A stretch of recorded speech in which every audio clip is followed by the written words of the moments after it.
नमस्कार मित्रों। आज हम इमोशनल इंटेलिजेंस बुक को समरी के माध्यम से समझेंगे। इमोशनल इंटेलिजेंस में हम देखेंगे कि कैसे हम अपने आप को एक अच्छे, समझदार और बेहतर इंसान में बदल सकते हैं। हम देखेंगे कि इमोशनल इंटेलिजेंस क्या है, इसका होना क्यों जरूरी है, हम कैसे इसे बढ़ा सकते हैं और इसका इस्तेमाल अपनी ज़िंदगी में कहाँ कर सकते हैं। ये किताब उनके लिए है जो भावनाओं के बारे में जानना चाहते हैं और उन पर काबू पाना चाहते हैं।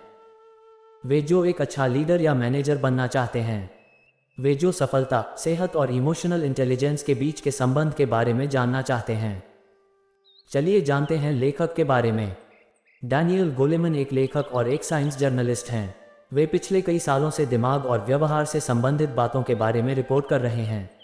उनकी लिखी गई यह किताब अब तक 40 भाषाओं में ट्रांसलेट की जा चुकी है और कई देशों में ये बेस्ट सेलर है। तो ये किताब आपको क्यों पढ़नी चाहिए? बरसों से हम किसी के आईक्यू से उसकी सफलता के बारे में अनुमान लगाते आए हैं। लेकिन क्या ऐसा सच में होता है कि तेज दिमाग वाले लोग ही जिंदगी में कुछ बड़ा काम करते हैं? नहीं, आईक्यू से हम किसी की सफलता का अनुमान नहीं लगा सकते हैं। इमोशनल इंटेलिजेंस हमारे दिमाग की वह क्षमता है जिसकी मदद से हम अपनी और दूसरों की भावनाओं को समझ पाते हैं और उसके हिसाब से काम कर पाते हैं। ये किताब हमें इमोशनल इंटेलिजेंस के महत्व के बारे में बताती है। इसके अलावा इस किताब से हम ये सीखेंगे कि कैसे हम अपने इमोशनल इंटेलिजेंस की मदद से एक अच्छा समाज बना सकते हैं और अपने बच्चों को समझदार बना सकते हैं। इस किताब में हम देखेंगे कि हम कैसे अपने इमोशनल इंटेलिजेंस को बढ़ा सकते हैं। हम देखेंगे कि इसका सफलता से क्या लेना देना है और इसकी हमें क्या ज़रूरत है। भावनाएं आपकी ज़िंदगी को एक नया रूप देती हैं। ज़्यादातर लोगों को लगता है कि भावनाएं सिर्फ रिश्ते बनाने के काम में आती हैं। लेकिन क्या आपने कभी सोचा है कि अगर आपके पास भावनाएं नहीं होती तो आपकी ज़िंदगी कैसी होती? आइए देखें कि भावनाओं का हमारी ज़िंदगी में क्या काम होता है जिससे हम इसकी अहमियत को समझ सकें। भावनाओं से हम बहुत सी चीज़ें सीखते हैं। क्या आपने कभी किसी बच्चे को सीढ़ी के पास खेलने से मना किया है और उसने आपकी बात नहीं मानी जिससे वह नीचे गिर गया हो? अगर तो आपने ये देखा होगा कि वह बच्चा गिरने के बाद सीढ़ी के पास कभी नहीं खेलने गया होगा। भावनाएं हमारे अंदर अनुभव पैदा करती हैं और अनुभव से हम बहुत सी बातें सीखते हैं। जब वह लड़का सीढ़ी के पास खेलते वक्त गिर गया तब उसे दर्द हुआ। ये दर्द उसके दिमाग में एक याद और एक अनुभव की तरह बस गया। इसलिए इस घटना के बाद वह कभी भी सीढ़ी पर खेलने नहीं गया क्योंकि वहां खेलने का उसका अनुभव अच्छा नहीं था। भावनाओं की मदद से हम दूसरों को समझ पाते हैं। अगर आप किसी को चुपचाप सिर झुकाए और भीगी आंखों के साथ बैठा देखें तो आप उस व्यक्ति के बारे में क्या कहेंगे? आप अंदर ही अंदर समझ जाएंगे कि वह व्यक्ति उदास है या किसी चीज़ को लेकर बहुत परेशान है। ऐसा भी हो सकता है कि आप ये बता दें कि वह इसके बाद क्या करेगा। भावनाएं हमें कोई काम करने पर मजबूर करती हैं। जब आपने उस रोते हुए आदमी को देखा तो शायद आप भी दुखी हो गए होंगे। शायद आप जाकर उससे बात करें और उसकी मदद करने की कोशिश करें। आपकी भावनाएं ही आपके काम करने की वजह हैं। 20वीं शताब्दी में कुछ दिमागी मरीजों का ऑपरेशन किया गया था जिसका नाम लोबोटोमी था। इस ऑपरेशन में उनके दिमाग के दोनों हिस्सों को अलग कर दिया गया था जिससे उनके अंदर भावनाएं पैदा नहीं हो पा रही थीं। ऑपरेशन के बाद इन मरीजों की यह सोचने की क्षमता खत्म हो गई कि उन्हें क्या काम करना है। भावनाएं हमारी अजीबोगरीब हरकतों के लिए भी जिम्मेदार हैं। भावनाओं को अगर सही तरह ना संभाला जाए तो ये हमसे बहुत सारी गलतियां भी करा सकते हैं। आइए देखें ऐसा कब होता है। जब आप ज़्यादा इमोशनल होते हैं। अगर आपके अंदर ज़्यादा भावनाएं पैदा हो रही हैं, आपके सोचने की क्षमता कम हो जाती है और आप अजीब सी हरकतें करने लगते हैं। जैसे अगर आप रात में कहीं अकेले जा रहे हों और अचानक आपका भाई आपके सामने आकर खड़ा हो जाए तो शायद आप डर के मारे चिल्लाने लगें। ऐसा इसलिए होता है क्योंकि आप पहले से डरे होते हैं और ऐसे में आपका दिमाग सही से नहीं सोच पाता। जब आप जल्दबाजी में कोई काम करते हैं, कभी कभी आपका दिमाग आपके अंदर कुछ ऐसी भावनाएं पैदा कर सकता है जिससे आप कोई फैसला बिना सोचे समझे हुए लेते हैं। दिमाग के एक हिस्से का नाम नियोकॉर्टेक्स है जो सोचने में हमारी मदद करता है। अगर आपके दिमाग में कुछ ऐसे संदेश जाएं जिससे आपका दिमाग खतरे को भांप ले तो आपका इमोशनल ब्रेन कॉर्टेक्स की सलाह लिए बगैर तुरंत कोई हरकत कर देगा। शायद इसलिए आप अंधेरे में रखी कुर्सी को भूत समझकर भाग जाएं। जब पुरानी भावनाओं का असर दिमाग में हमेशा के लिए रह जाए, क्या आपको वह बच्चा याद है जो सीढ़ी पर खेलते वक्त गिर गया था? गिरने पर शायद उस बच्चे के दिमाग में गिरने का डर हमेशा के लिए बैठ जाए और वह सीढ़ियों से उतरते वक्त भी डरे। इस तरह कभी कभी हमारी भावनाएं हम पर हावी हो जाती हैं और हम अनजाने में ही कुछ गलतियां कर बैठते हैं। इमोशनल इंटेलिजेंस की मदद से हम अपनी भावनाओं पर काबू पा सकते हैं। अब आप जान गए हैं कि भावनाओं को काबू करना क्यों जरूरी है। आइए देखें कि इमोशनल इंटेलिजेंस क्या है और भावनाओं को काबू करने में यह आपकी मदद कैसे कर सकता है। भावनाओं को काबू करने से पहले आपको अपनी भावनाओं को समझना होगा। आपको ये जानना होगा कि उन भावनाओं के नाम क्या हैं और क्यों वे आपके अंदर पैदा हो रही हैं। इस तरह से आप उनके बारे में और उनके पैदा होने की वजह के बारे में जान सकते हैं और उन पर आसानी से काबू पा सकते हैं। हमारी भावनाएं हमारी सोच पर निर्भर करती हैं। अगर आप किसी चीज़ के बारे में अच्छा सोचने की कोशिश करें तो आपके अंदर उसके लिए अच्छी भावनाएं पैदा होंगी। लेकिन अगर आप उसी चीज़ के गाढ़े हिस्से को देखना शुरू करें तो उसके बारे में सोचकर आप गुस्सा हो जाएंगे। इसलिए आप अपनी भावनाओं को जिस तरह से काबू करना चाहते हैं, सबसे पहले आप उसी तरह से सोचिए। जब आप अपनी भावनाओं को काबू करते हैं तब इमोशनल इंटेलिजेंस इसमें आपकी मदद करता है। यह आपको अपनी भावनाओं को सही दिशा में ले जाने का काम करता है। मान लीजिए आप सुबह उठते हैं और आपका काम पर जाने का मन नहीं करता। आपके मन में आता है कि आज आप काम पर न जाकर कहीं घूमने चले जाएं। ऐसे में इमोशनल इंटेलिजेंस आपकी मदद कर सकता है। अगर आप अपने काम की अच्छी चीज़ों पर नज़र डालें तो आपका काम करने का मन करेगा। इस तरह से आप अपने घूमने की इच्छा को कम कर सकते हैं। ये देखा गया है कि जो बच्चे अपने काम को मैनेज करना जानते हैं वे कम IQ के होने के बाद भी स्कूल में और अपनी ज़िंदगी में अच्छा कर पाते हैं। इमोशनल इंटेलिजेंस समाज के लोगों से घुलने मिलने में हमारी मदद करता है। समाज और लोगों का हमारी ज़िंदगी में एक बहुत अहम हिस्सा होता है। इमोशनल इंटेलिजेंस की मदद से हम लोगों को समझ पाते हैं और इस तरह से उन्हें आसानी से काबू कर पाते हैं। इससे हम अपनी और दूसरों की भावनाओं में तालमेल बैठाकर उनसे अच्छे संबंध बना पाते हैं। इमोशनल इंटेलिजेंस की मदद हम लोगों के चेहरे के भाव और उनकी हरकतों को देखकर उनके मूड के बारे में बहुत सी बातें बता सकते हैं। इससे हम ये भी तय कर सकते हैं कि हमें उनके साथ या उनके सामने कैसा व्यवहार करना है। जैसे अगर आप किसी को गुस्से में देखें तो आप ये तय कर सकते हैं कि आपको उसका गुस्सा शांत करने के लिए क्या काम करना है। इस तरह से आप लोगों को उनके स्वभाव और उनके मूड के हिसाब से संभालना सीख सकते हैं और उनसे अच्छे संबंध बना सकते हैं। अच्छे संबंध बनाने के बहुत सारे फायदे होते हैं। अगर आप एक टीचर हैं और बच्चों के साथ आपके संबंध अच्छे हैं तो वे आपका कहा मानेंगे और आपकी इज्जत करेंगे। जिन लोगों का इमोशनल इंटेलिजेंस मजबूत होता है वे दूसरे लोगों को अच्छे से समझा पाते हैं, झगड़ों को आसानी से सुलझा पाते हैं और एक अच्छे लीडर बनकर अपने लोगों को अच्छे से मैनेज कर पाते हैं। मान लीजिए कि आप किसी कंपनी के मैनेजर हैं जहां पर एक कर्मचारी बार बार एक ही गलती कर रहा है। अगर आप उसे उसकी गलती के लिए डांटेंगे तो शायद वह बुरा मान जाए और आपकी बात ना माने। लेकिन अगर आप उसके स्वभाव के हिसाब से उसे समझाएं तो वह आपकी बात मान लेगा और अपने काम को अच्छे से करेगा। दिमाग के सोचने वाले और महसूस करने वाले हिस्से के बीच का कनेक्शन जितना मजबूत होगा, आपका इमोशनल इंटेलिजेंस उतना ज़्यादा होगा। हम अपनी सोचने समझने की क्षमता से अपने भावनाओं को काबू कर सकते हैं। जब हमारे दिमाग का सोचने वाला हिस्सा हमारे दिमाग के महसूस करने वाले हिस्से से मजबूती से जुड़ा होता है तब हम अपने फैसलों को अच्छे से ले पाते हैं और अपनी भावनाओं को ज़रूरत के हिसाब से काबू कर पाते हैं। अगर आपके इन दो दिमागी हिस्सों के बीच का कनेक्शन ठीक नहीं है तो आप कमज़ोर या ख़राब इमोशनल इंटेलिजेंस के हो सकते हैं। लोबोटोमी के मरीजों में यही खराबी थी। उनके दिमाग के दो हिस्सों को जब अलग कर दिया गया तब उनके फैसले लेकर काम करने की क्षमता खत्म हो गई। अगर आप किसी तरह अपने इन दो दिमागों के बीच का कनेक्शन तोड़ दें तो आप चीज़ों को सही से महसूस नहीं कर पाएंगे। हमारे दिमाग का महसूस करने वाला हिस्सा अपने आसपास के माहौल को भांपकर उसके हिसाब से काम करता है, जबकि हमारे दिमाग का सोचने वाला हिस्सा आसपास के माहौल को जांचकर उसके हिसाब से काम करता है।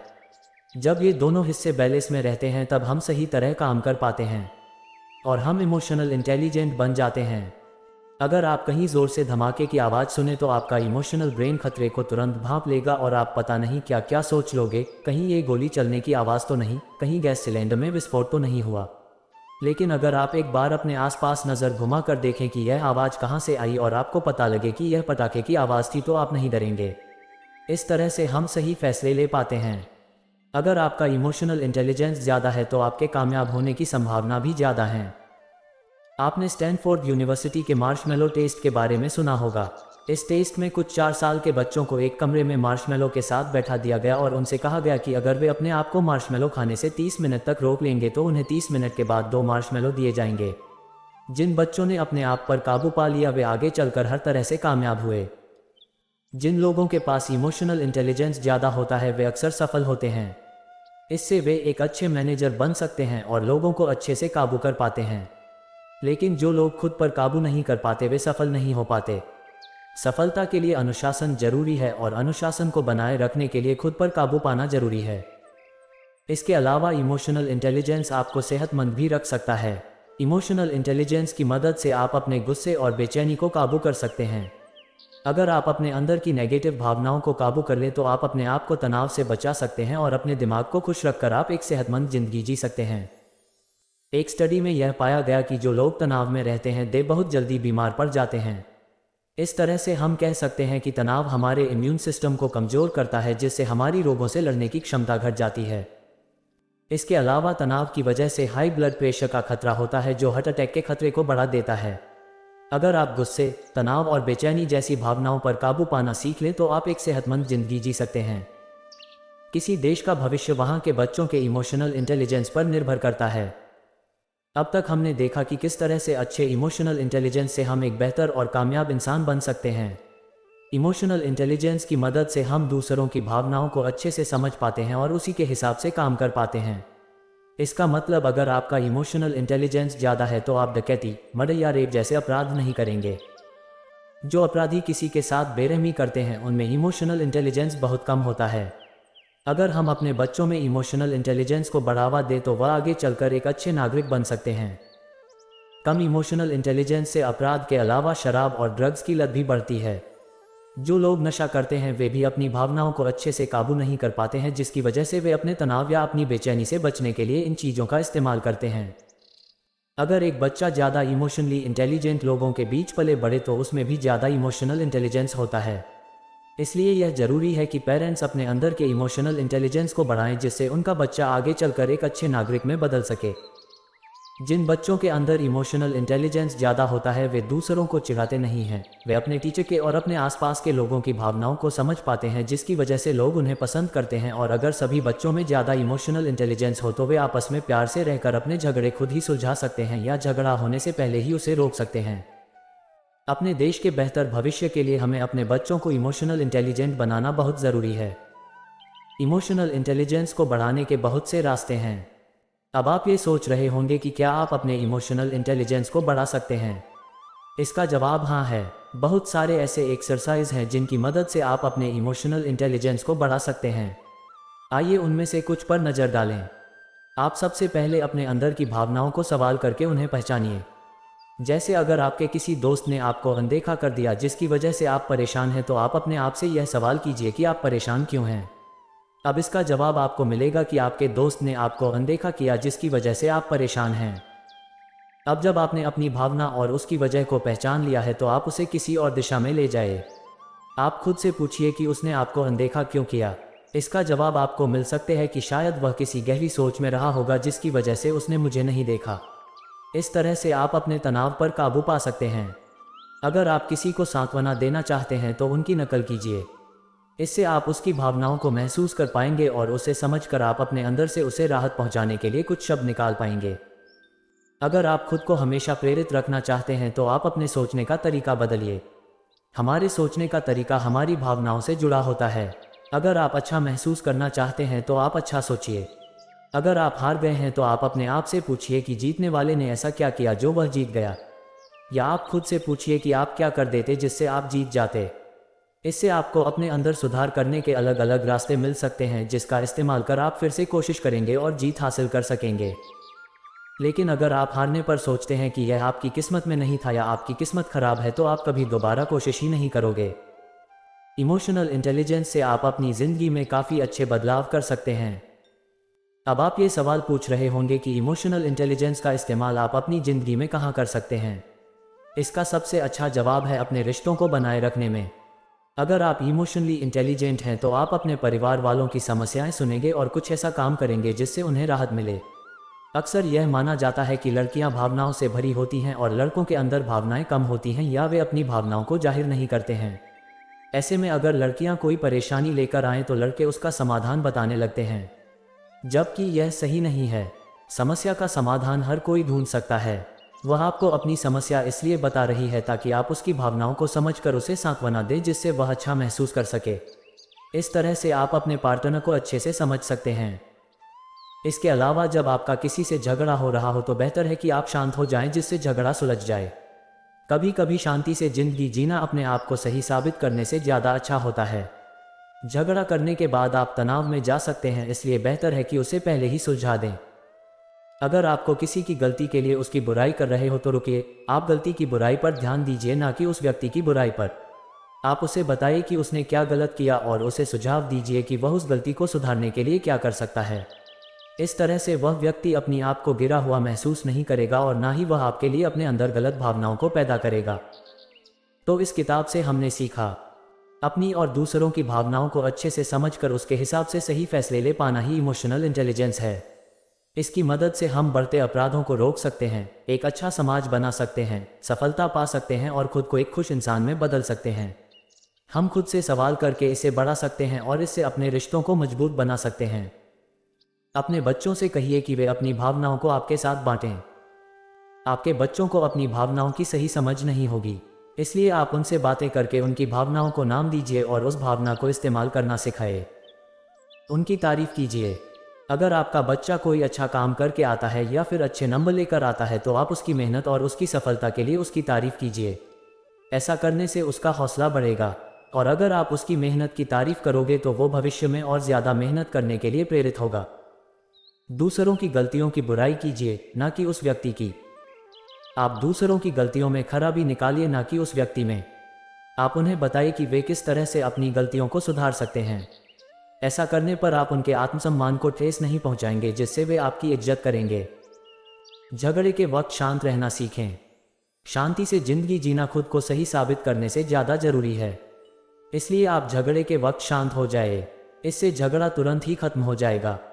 तो ये थी इमोशनल इंटेलिजेंस बुक की समरी। आशा है आपको पसंद आई होगी।